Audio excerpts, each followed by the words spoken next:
రైతు బంధువులకి నమస్తే. ఇంకా ఈరోజు 11వ తారీఖు 8వ నెల 2020 సంవత్సరం సోమవారం. ఇంకా మదనపల్లి టమాటా మార్కెట్లో ఇప్పటివరకు జరిగిన యాక్షన్ ప్రకారం అయితే టాప్ అయితే 1200 రూపాయలు అయితే పడింది. 1200 రూపీస్ టాప్ అయితే పడింది. కొంచెం బాగా క్లాసులు కలర్ ఉండే కాయలు అయితే 1000 రూపాయల పైన అయితే వెళ్తున్నాయి. 950, 1000 అలా వెళ్తున్నాయి. సెకండ్ క్వాలిటీ కాయలు 650 పైన అయితే వెళ్తున్నాయి. ఈ జ్యూస్ కాయలు, పొడికాయలు అంతా ఇంకా 600 లోపల అయితే వెళ్తున్నాయి.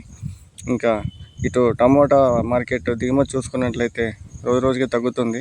నిన్నైతే సుమారుగా 100 టన్నులు అయితే వచ్చింది. ఈరోజు నిన్నటి పైన అయితే స్వల్పంగా తగ్గింది.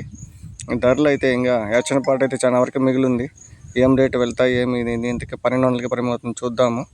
ఇంకా బయట ప్రాంతాల మార్కెట్కి వెళ్తే నిన్న అంగళ్ళు, మొలకల చెరువు మార్కెట్ కూడా కొంచెం ధరలు అయితే బాగా పలికాయి. ఈ వర్షాలు అయితే కంటిన్యూగా రోజు సాయంకాలం 5 గంటల నుంచి అయితే వర్షం అయితే పడుతుంది. ఈ టమోటా తోటలు ఉండే తోటలు అయితే వాళ్ళ తోటలను కాపాడుకోండి. దయచేసి రేట్లు అయితే ఉంటాయని ఒక మనవి. థ్యాంక్ యూ అన్న.